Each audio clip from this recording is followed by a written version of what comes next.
Look for images of Jesus online and you'll encounter plenty showing long hair and long flowing robes. Yet everyday dress and hair in Roman Judea was very different indeed. Hello, my name is Gareth Edwards and welcome to the Untitled History Podcast. Join me each week alongside world-leading experts as we take a deep dive into your favourite topics from throughout history. From the ancient world to the modern, and with plenty of historical rabbit holes in between, we'll cover famous and not so famous moments in history from all across the globe. Jesus in flowing robes, Mary his mother in a veil, Mary Magdalene in red with loose flowing hair, even the disciples in short tunics bareheaded. All these and more are part of the standard iconography of Christianity.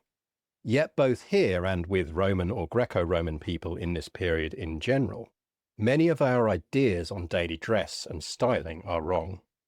Today we're going to dig into what everyday dress was like in ancient Judea and beyond, busting some myths while also showing that, in many ways, people then saw fashion no differently from how we do today.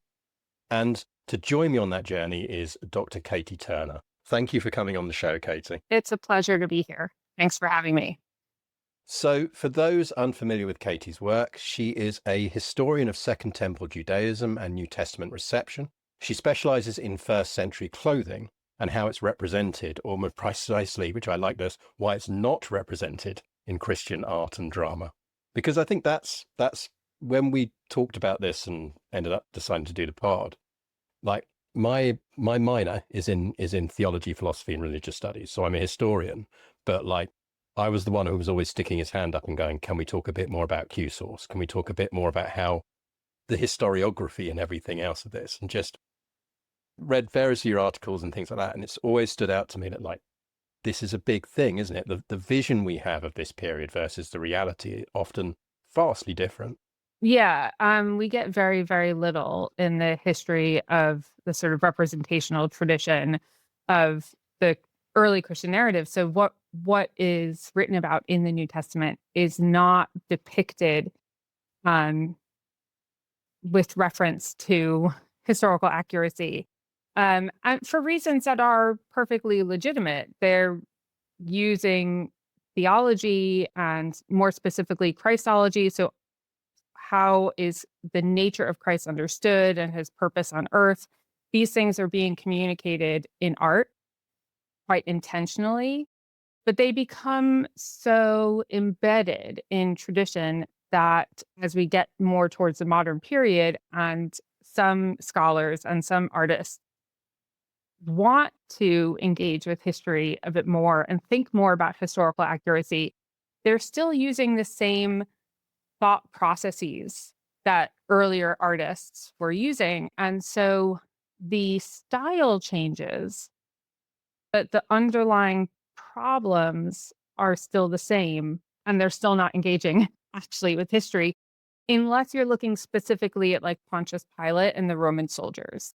And so by the end of the 19th century, Pilate and the Roman soldiers, they become this sort of mask because we know they're historically accurate. The assumption is then everything is. So they lend a kind of patina of accuracy to the way that we think about the first century and the New Testament and what Jews in antiquity look like.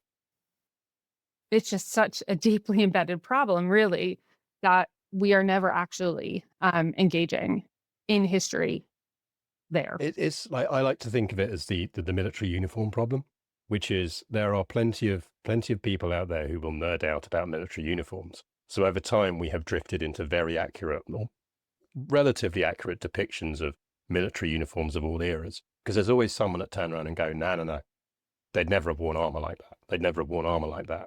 What you don't get is someone necessarily turning around and going, hang on, that mantle, that civilian part of that outfit isn't accurate. Those voices just aren't always there. And so this is why I find this topic really fascinating, because it is an opportunity to say, actually, let's step back and think about from a civilian, from an everyday life side of things, what would have been the dress? How would people approach their dress? And actually something we'll get on into a bit, which I really like that comes out in your writing, is about a recognition of aspirational dress as well, which we'll get onto a bit later. But like people are complex, but we've always been kind of complex in the same ways, and I love that Yeah, it yeah, reflects in humans this. are human. They're Yeah. just continue to have the same sorts of motivations through various different time periods, even if the way that those motivations end up rolling out in practice is different.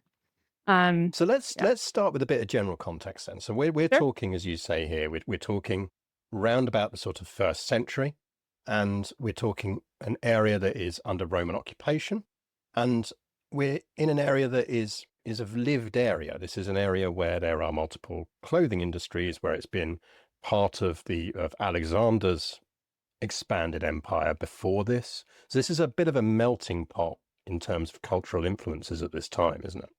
Yeah, I mean, the entire Mediterranean region is a cultural melting pot, if we want to think about it in that way. There has been a lot of travel and migration and forced migration through war and conquest and enslavement and pulling people around places. So, Judea and Galilee of Jesus's lifetime are not unique in that. That's the experience of so much of the Mediterranean world. So, there aren't really obvious differences that I think, through visual representation, we think that there are going to be. Jewish people by Jesus' lifetime are living in a Greco-Roman way, and we don't have evidence really to suggest that before Alexander's conquest, there was a really specifically Jewish way. Almost certainly, in the same way that Jews today, for the most part, look like their cultural location. Yes, of course, there are small groups of Jews that maintain a an exclusive sort of dress style, but even that is connected to their cultural location. Um, this is the same throughout Jewish history. There is no um, clothing is not part of the Jewish body. Jews are not born looking different in the things that they put on. Yeah, I was doing doing some work on a future episode yesterday, and that's on Austro-Hungary and particularly Galicia in that period, so Lviv and all of that kind of area. And that has a very similar thing where you get this clash of Polish culture.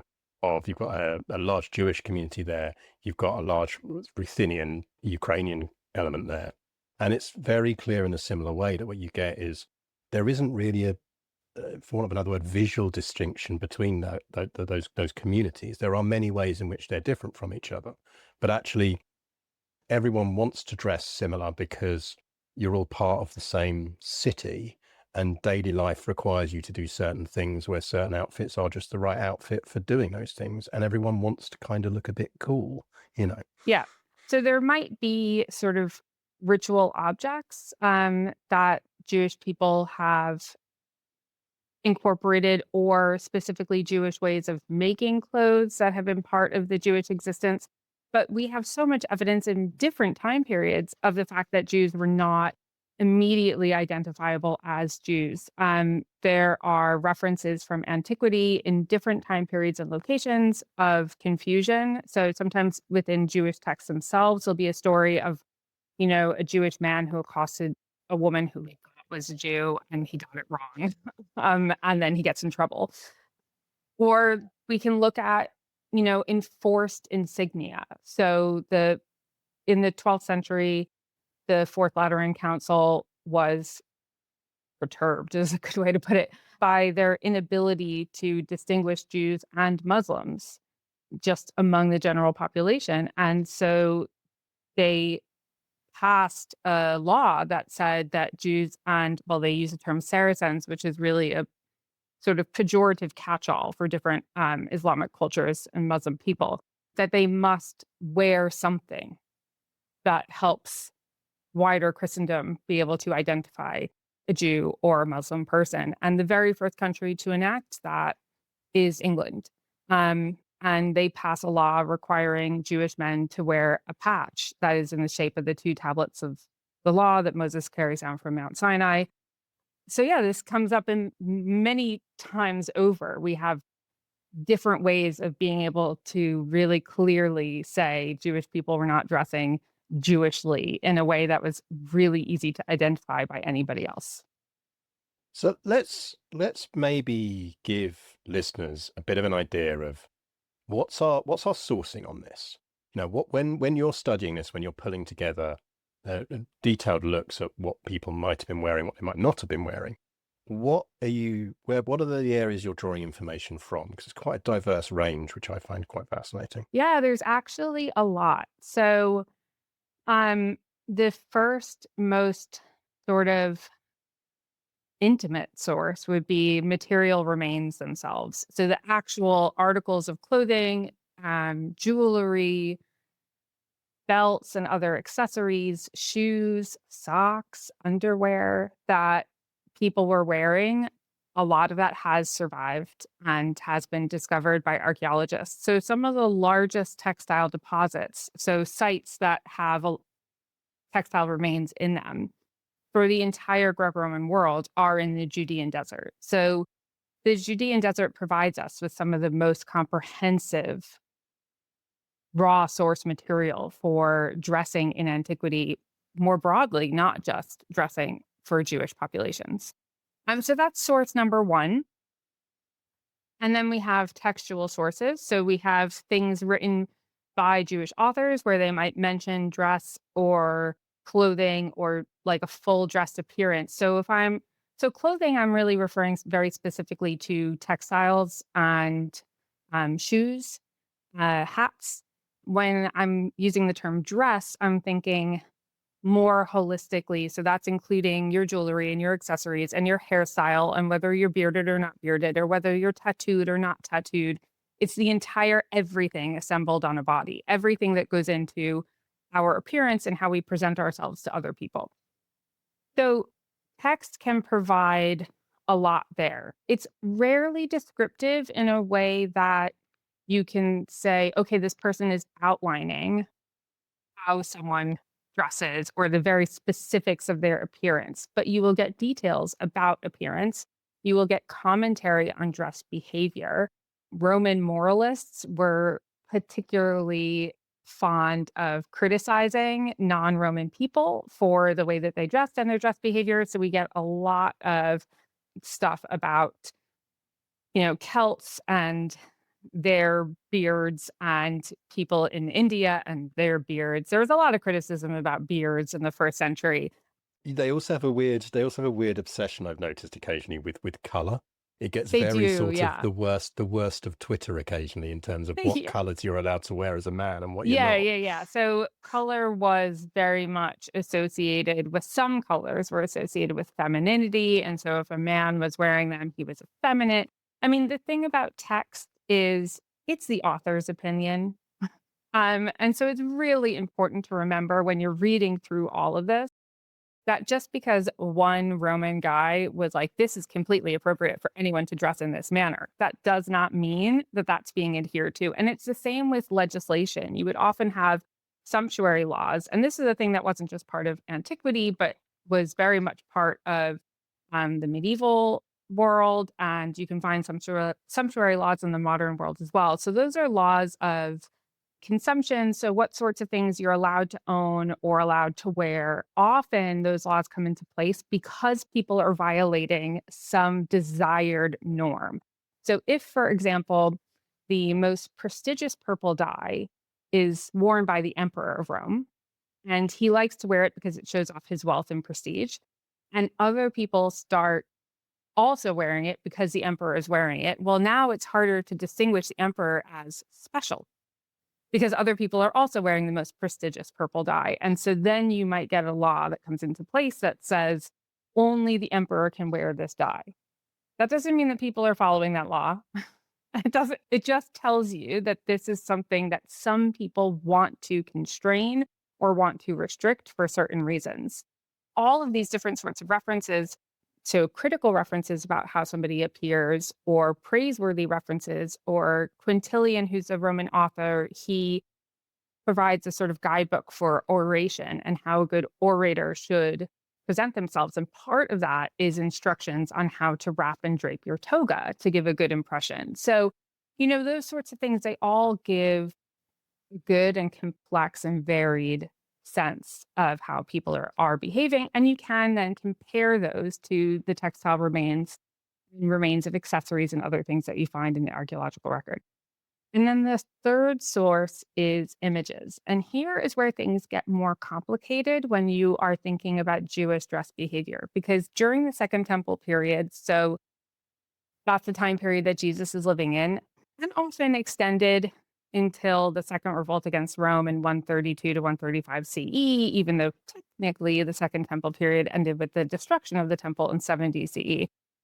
In that time period, Jews did not depict the human form, at least Jews living in Judea and Galilee and Samaria and that sort of region.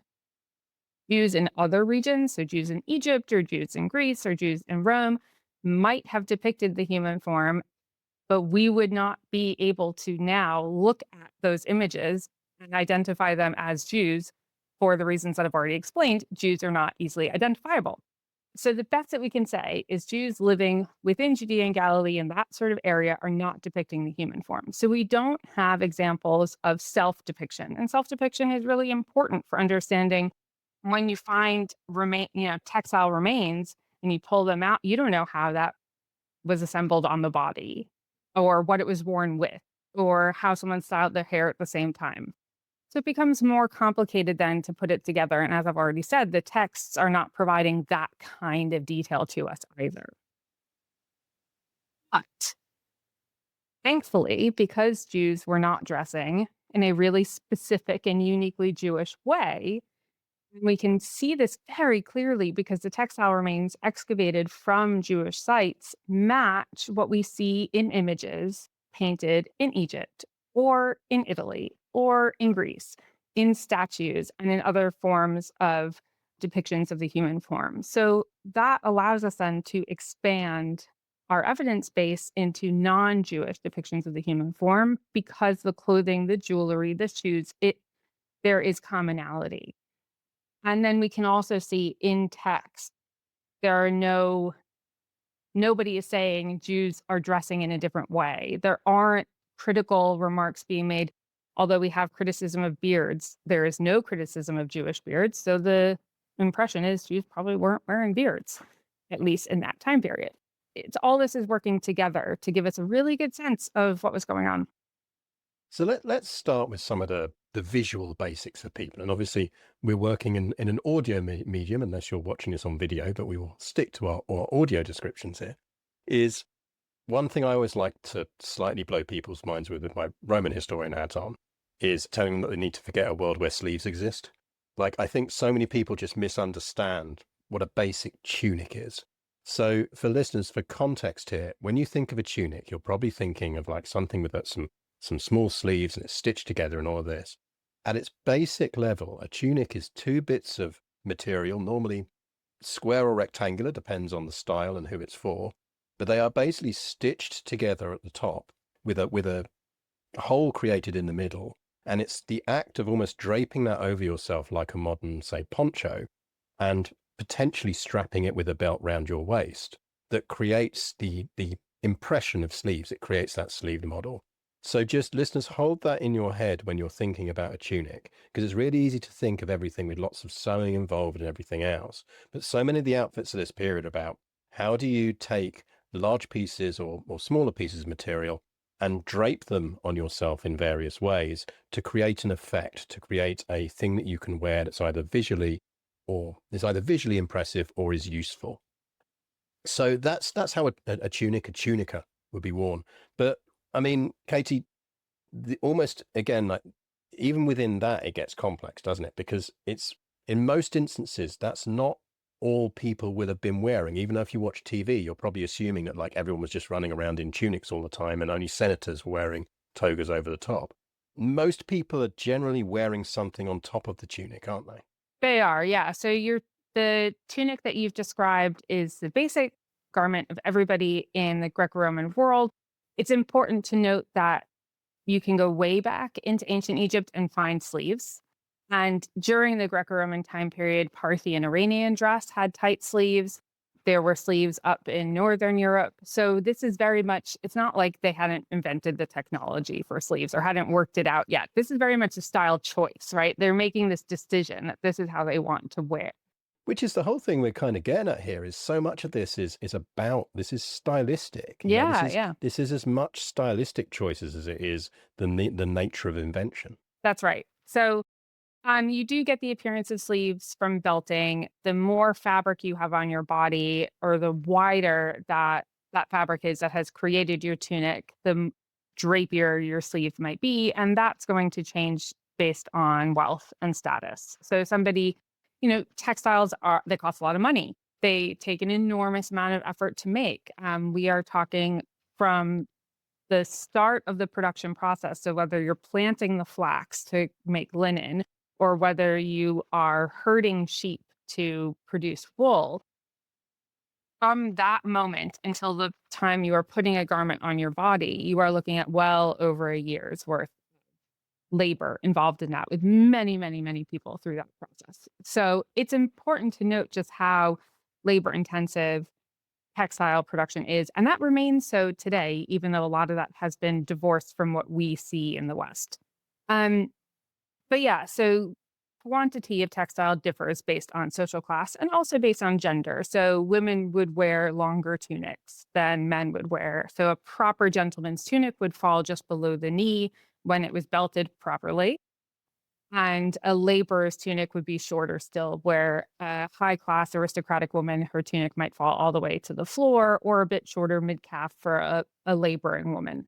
And on top of the tunic, most people had some form of mantle. And a mantle can be classed as outerwear, but really it's part of your everyday garment. So it is not like a coat. They had plenty of other coats. We could put that aside for like a secondary outerwear discussion.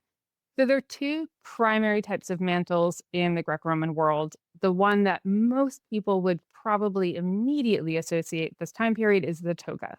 The toga is made from a semicircle of fabric, and it is wrapped around your body over your right shoulder, under your left arm, and there are specific ways of pleating and draping, and you're supposed to, at least according to our Roman writers, you're supposed to put thought and care into exactly how you pleat and drape.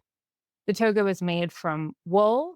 It could come in different forms. So it could be bleached white. It could be a natural. It could have a stripe on it, usually a purple or red. And the form of toga would be for different people in different situations. So a senatorial toga or a candidate's toga. So if you are a candidate for Senate, you're wearing a specific, this is actually the word candidate comes from the Latin for white, which is candida. So you're wearing a white toga. Togas were restricted to citizens of Rome, children who were citizens of Rome, and male adult citizens of Rome. So adult women who were citizens of Rome did not wear a toga. They had a separate garment that they wore over their tunic. That's called a stola. So the toga is the most well known. The other mantle that you're seeing throughout the Greco Roman Mediterranean is the himation, which is the Greek term, or the pallium, which is a Latin term, or the talit, which is the Hebrew term. And it's this article of clothing that Jews today get their prayer shawls or their talitot from. So it is a rectangle. It is also worn draped around the body. So same sort of thing over your right shoulder, under your left arm. A rectangle is going to drape differently from a semicircle. They were generally also made from wool, but they could be made from linen or sometimes even cotton or silk. They were lighter weight. They were not as heavy as the toga. And so when Romans were away from Rome, if they were in Egypt or in Judea or somewhere where they were far away from the central seat of power, they would often neglect their toga and they would wear a himation or pallium instead. So that is the rectangle that you would attach four tassels to the four corners of if you're following the Jewish law for tzitzit. But we can see it fringed or with tassel weights to help it be held in place when it's draped around your body in other forms also, so outside the Jewish community. Women would sometimes wear the pallium over both shoulders instead of draping and wrapping. Sometimes they could even pull it up over their head and hold it under the chin, so it's acting as a veil while they're out in public. It's as like an extra display of modesty. But yeah, so those are your two primary items. Everybody has a tunic, sometimes an under tunic for warmth, and everybody has some form of outer garment, a mantle. And I want to go back to something you mentioned a bit earlier in those excellent descriptions, which is the concept of the color white, because this is another one I think that's really important for people to take, because we take it for granted now that almost white becomes almost our default color material.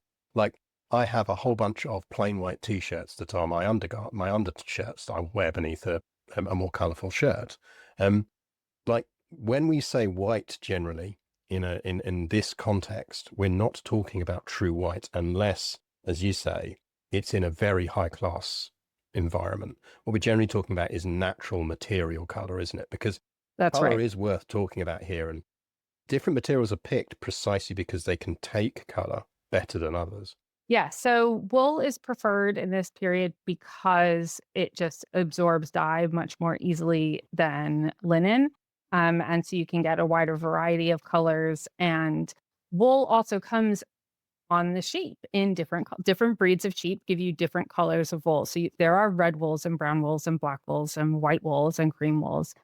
And the specific wool that you have and the color of that specific wool, once dye stuff is added to it, will also impact the final color result. So white was very much a prized color, but yes, most of the time when we're talking about when we say white is a natural white. So the wool taken from the sheep and then through processing, through cleaning and sorting and combing the fibers, and then often fulling, which is a process of washing and combing after a full sheet of fabric has been made, you can really even further whiten. So you don't need to be processing to get a nice natural white. The most expensive and prestigious whites would be bleached. And bleaching was a bigger process, often using urine. So that would require you to procure urine and then go through that whole bleaching process. So it's adding more time and more production onto what you're doing. And you're also going to want to be using the finest wool to begin with in order to get that real bright white. So from start to finish, it's a much more labor intensive process, but that doesn't mean that people couldn't replicate a real nice clean white without doing that. But yeah, so a lot of people are wearing white, and white especially is Roman moralists say this is the color that men should be wearing. Men should be in white. They shouldn't be in other colors. And we find a lot of white in the Judean desert textiles. So we know that Jewish people at this time were following this basic widespread preference for white. And women are doing that too, but we can also find tunics and mantles that are dyed many colors, yellows and reds and purples, sometimes green, sometimes pinks, oranges. Lots of colors come out of the textile remains. It's really beautiful.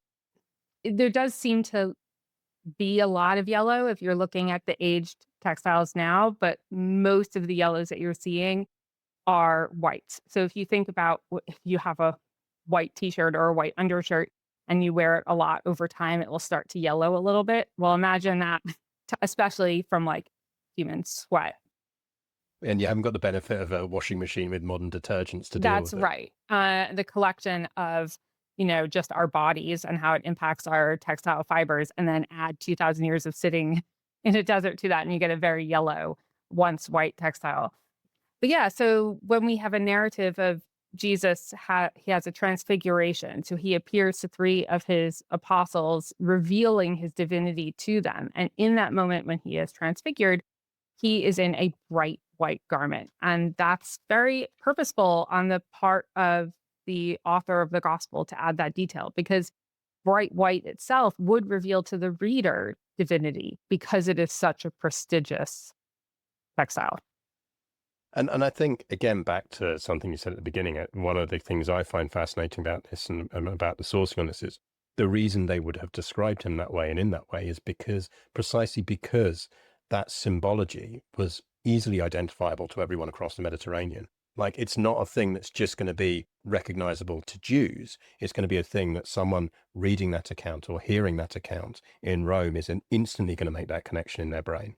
So I think that almost like pan-Mediterranean approach to this is something I find endlessly fascinating with this. Like you say, there's a lot of similarities going on. And actually, maybe this is a good opportunity to talk about aspirational dress, because this is something we all do, everyone does, and we kind of forget that actually people would have been doing it then as well. So do you want to give a bit of a description on what aspirational dress is and maybe some examples of how it might manifest in this period? Yeah, aspirational dressing is when you attempt to dress as the elite are dressing. You want to look like the wealthiest or most powerful members of society, or maybe today you want to dress like your favorite celebrity or somebody you really admire. You are adopting their mode of appearance. So there's a lot of nail fashion at the moment that very much is part of aspirational dressing. So in antiquity, the best indicators of aspirational dressing are in dye color. So I had mentioned at the start really prestigious purple worn by the emperor. So that was known as Tyrian purple. And that purple, which actually could be sort of in a red tone, could be sort of in a blue tone. This is a difficulty with terminology, is that we don't totally know because color words were much more restrictive then. They didn't have as many descriptive words for colors. So what was purple? Uh, it's sort of like what was white. Tyrian purple came from a particular mollusk. It's a sea snail, and it was so expensive that once a little bit of dye is extracted from the sea snail, that dye stuff would trade at the same its equivalent weight in gold. Like there's no comparison for how expensive this was and therefore how prestigious it was. Obviously, a lot of people want to look like they are wearing that most prestigious color, and counterfeiting could get close to producing something like Tyrian purple by using usually indigo, but sometimes madder, depending on what your mordant was. So your mordant is usually a mineral that you are mixing with your dye stuff, and your dye stuff could be plant or animal. We can find in the archaeological record quite a lot of things that look purple, and through chemical analysis, you can determine what it was made with, and it was made with indigo. And so it's just such a lovely window into this aspirational dressing. And we know it was going on because Pliny complains about it in his text that so many people are trying to counterfeit dye colors in order to pass themselves off as wearing something more expensive than they're actually wearing. The thing is that they weren't as long lasting. So the color would fade faster. That's the biggest thing. I love it because it's just we think, the getting a knockoff version of a handbag on eBay is a modern thing, and it's like no. Yeah, not at all. Humans, no, Humans have humans have been always been counterfeiting for a humans. long time. Yeah. Yeah, Yeah. like that's my equivalent back then is running around in knockoff Ben Sherman shirts, as a teenager. It's that kind of thing, and I love that. The other thing I think maybe it's also thing is how you wear your clothes can influence that as well. And we would have seen a lot of that in this period as well. You mentioned briefly like veiling, for example, earlier, and that's another area where almost how and the position in which the level to which you might decide to cover up and profess modesty is almost partly another way of kind of acting up, isn't it? Yeah, very much so. For women, veiling it is a show of modesty, but because it's a show of modesty, it also provided a sort of security. And that veil could be that they are using their mantle to veil, or it could be that they have a separate item that is just a veil. Veils have been discovered in the archaeological record. They tend to be much finer, much gauzier fabrics than a mantle. They can be in more fun colors, sometimes with stripes for decoration, often with really long, beautiful tassels at either of the shorter ends of the rectangular veil. We also know that women wore hairnets. Hairnets are in the archaeological record as well. There's quite a famous little fresco image of a woman who's often identified as Sappho, the poet, although there's no reason to assume this frescoed woman is Sappho. But in that fresco, you can see that she's wearing a gold hairnet with her curls at the front. And that's the kind of thing that would be a very high class hairnet, but you could get hairnets that were colored to match your hair color. Hair was always up for women, but because all these aspects of dressing were associated with modesty and therefore security, they could also be denied to women at the lowest end of the social ladder. So there is a good case for saying that enslaved women were denied veils or veiling or any kind of veiling practice. Though when we see enslaved women depicted in art, their hair is still up. So this is the thing that's women always have their hair up. I think that's a really common thing that we get in New Testament is we got a lot of Mary Magdalene especially with loose hair, and that was not a thing. Again, it comes down to the more fabric, the more money, because the more time it takes to produce. So that could be part of it also. I think we tend to associate veiling with women at the lower end of the social spectrum, and women at the top wouldn't. And really, the way that it actually was the opposite. That becomes another place where you can have aspirational dressing. I think that's almost like sort of the I Claudius effect. I think it's we had that period of sort of Victorian and beyond writers who, for them, this period of Roman history in particular is a period of extravagance, and they want to show that the higher levels of Roman society or in at the high levels of the Herodian court, like there's this extravagance, there's this loose moral aspect to it. So you get almost that portraying this element of women with loose hair and not being veiled, which then almost inverts in the public consciousness what actually would have been the case at the time. It's like we're reading back into things that maybe are images of them, whether it's religious imagery or just standard TV or cultural imagery, are Yeah. influenced by other sources. I mean, there's certainly a reason for depicting Mary Magdalene with loose hair. Loose hair is associated with sexual immorality and has been the case for a very long time, including in antiquity. And once Mary Magdalene was conflated with a few women from the gospel stories that would sit in that sexually immoral place, especially the woman taken in adultery. So once that conflation happens, then it becomes a way of demonstrating that Mary Magdalene is a sexually immoral woman. She has loose, flowing hair. And often you'll get in films, there'll be a conversion moment for Mary Magdalene. And after the conversion, her hair is all covered up, like a nun. So it's showing that internal shift that has happened through the use of costume, which is, I mean, costume is always used as part of narrative. So, in the same way that clothing is how we express ourselves, the same sort of stuff going on. So, there's nothing really wrong with that. But if you're thinking about what was happening historically, well, historically, we have no evidence that Mary Magdalene was a sexually immoral woman in any sort of way, shape, or form. And she almost certainly wore her hair up because all women wore their hair up. I think also it becomes a way of just depicting women who are, like, in the crowd. Like, oh, if they're really poor, then they're not gonna have their hair up because maybe that's more time consuming or something. Again, that's not the case.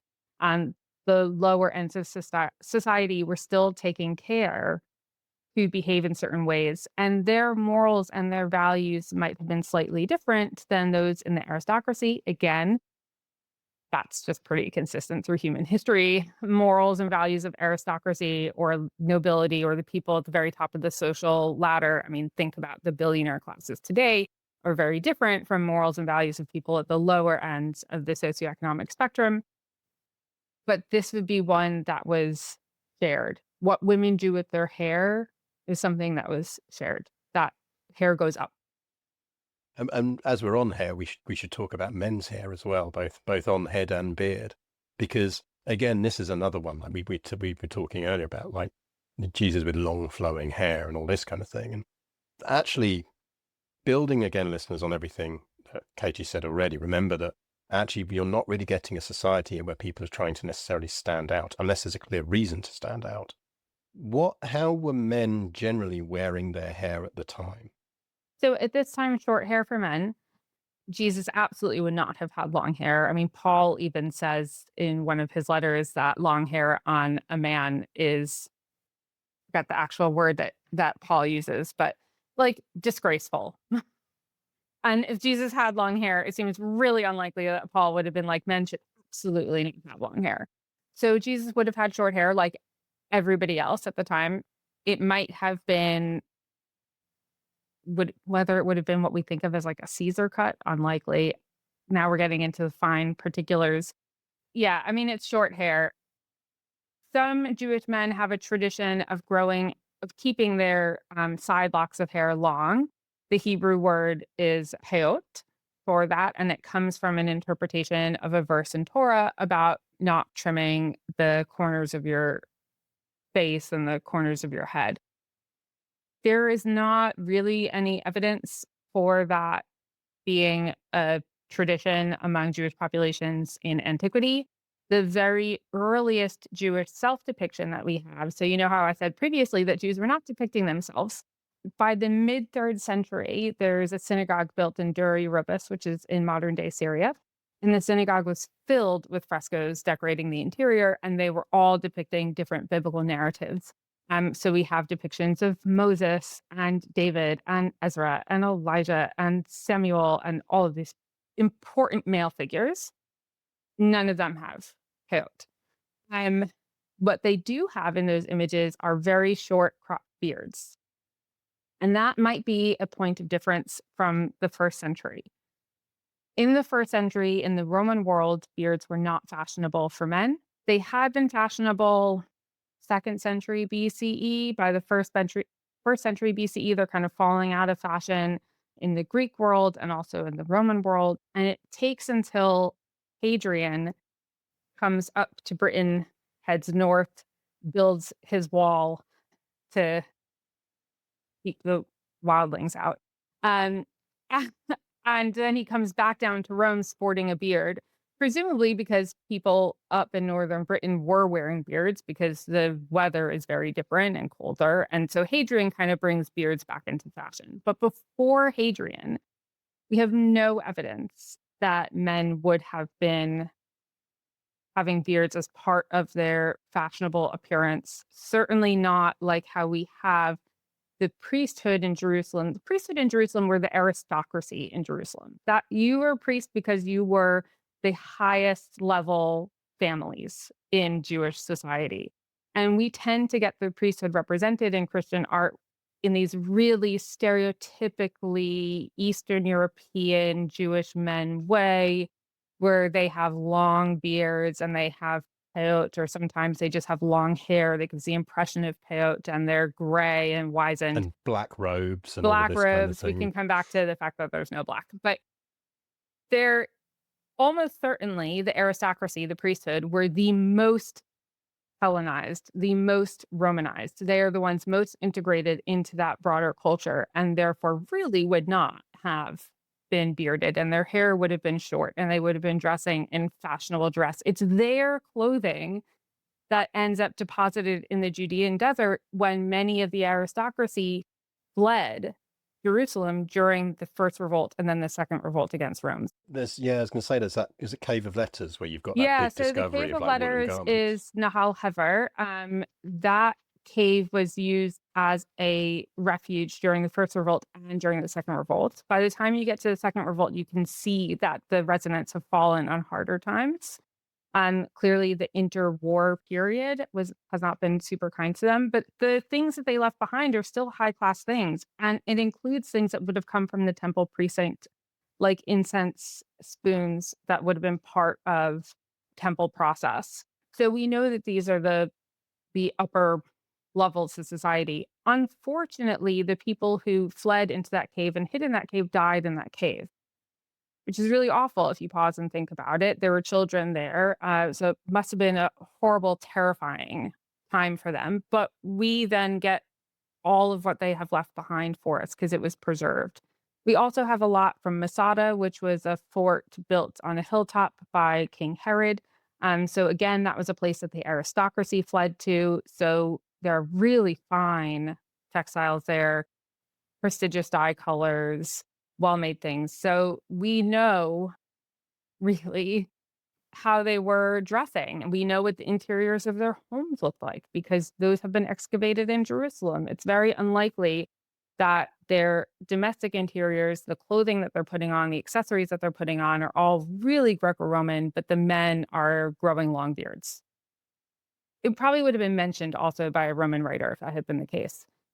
There had been, as beards had fallen out of fashion, some men, mostly in sort of Greek society and broader Greek culture, maintained a beard as a sign of being a philosopher. So you could make a case that maybe Jesus had a short beard as a way to show to people that he considered himself a learned person who was like a teacher or a philosopher. So for some men, it would communicate who you were or who you want to be presenting yourself as. So it might be that in this, if we are depicting everybody just through historical accuracy, it might be that we have Jesus with a beard. If you look at early images of Jesus from the third, fourth, fifth century, when you start to get frescoes painted of him in catacombs in Italy, sometimes he's clean shaven, sometimes he has a short beard. So that's clearly how people are thinking about him by that point. That's a question mark.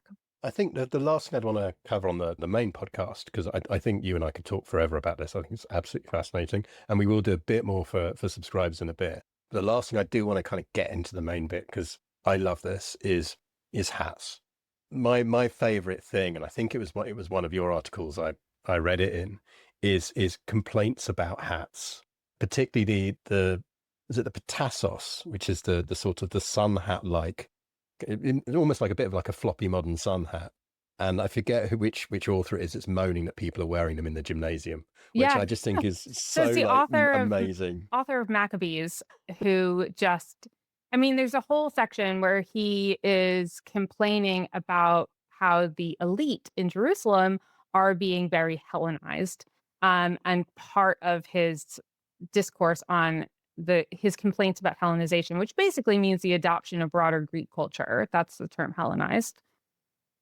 Part of his complaint is that they are wearing the Petassos, which is a really wide brimmed sun hat that was associated with the Greek god Hermes, and say it like the French, like the fashion house Hermes.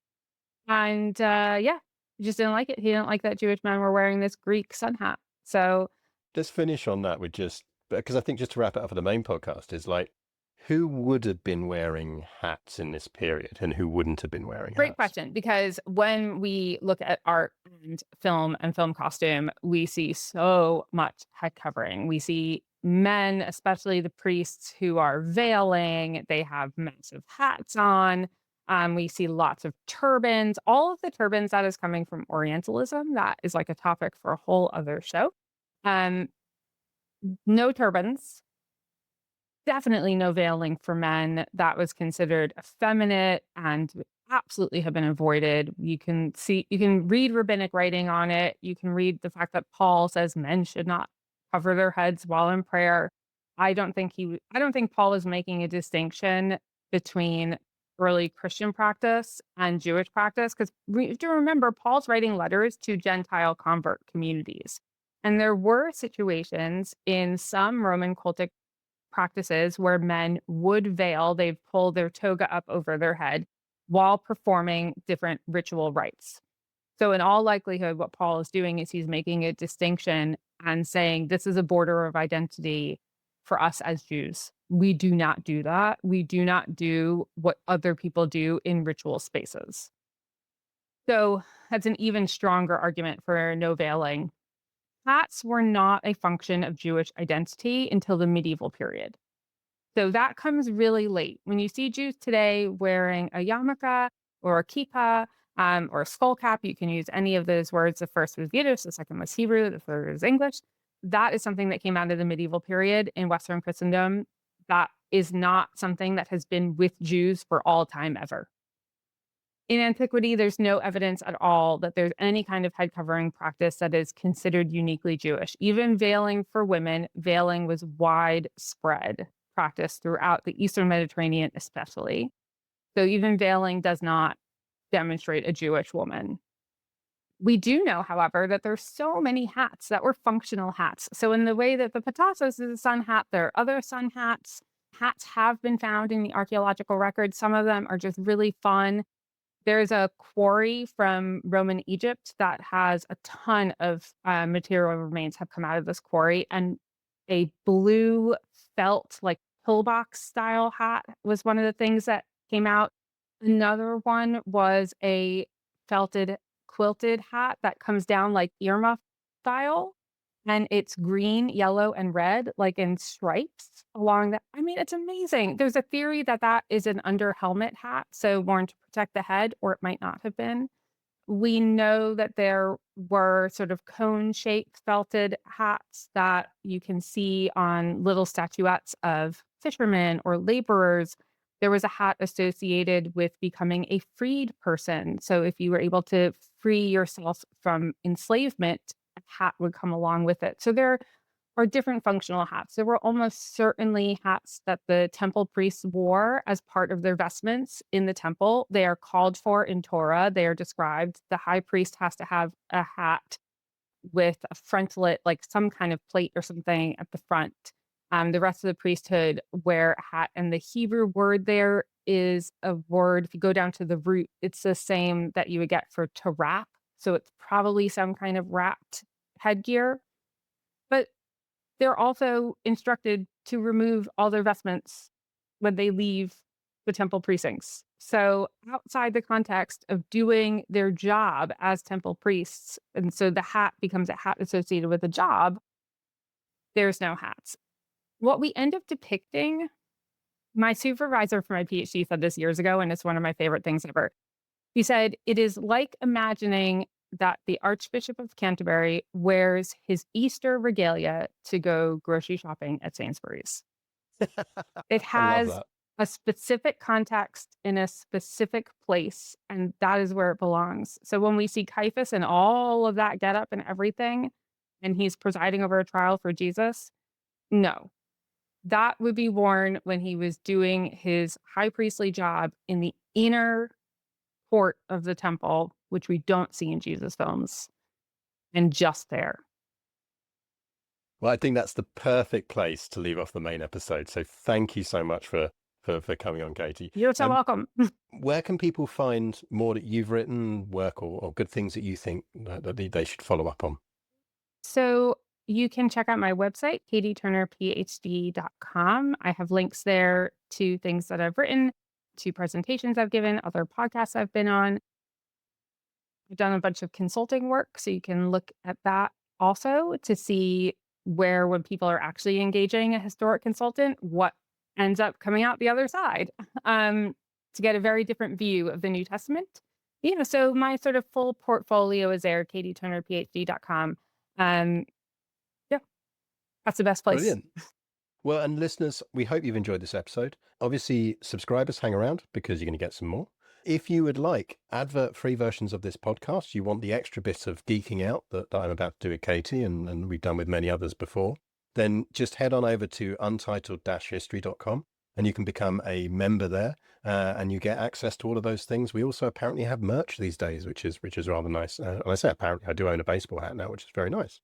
Don't forget as well, though, that really you can help us out by just liking, subscribing, commenting on whatever platform you're listening to this on, because that's the way that podcasts get pushed into algorithms, into getting across to others, and just spreading by word of mouth, just saying to people, oh, I heard a really good episode on this the other day, and pinging them a link on WhatsApp. Word of mouth is everything for us.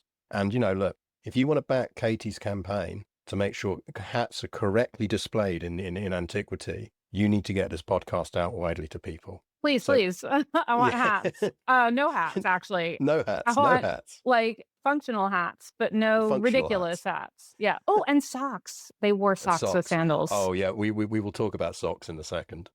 Thank you very much, regular listeners, for listening. And subscribers, we're going to talk a bit more in a second about socks and everything else. You've been listening to the Untitled History Podcast, a Battle Guide production. If you've enjoyed this episode and would like to support the podcast, why not head over to our dedicated supporter page? There, for the cost of a cup of tea, you can decide which subjects we cover next, get access to exclusive behind-the-scenes content, and join a community of like-minded people. Thanks for listening, and we'll see you next time.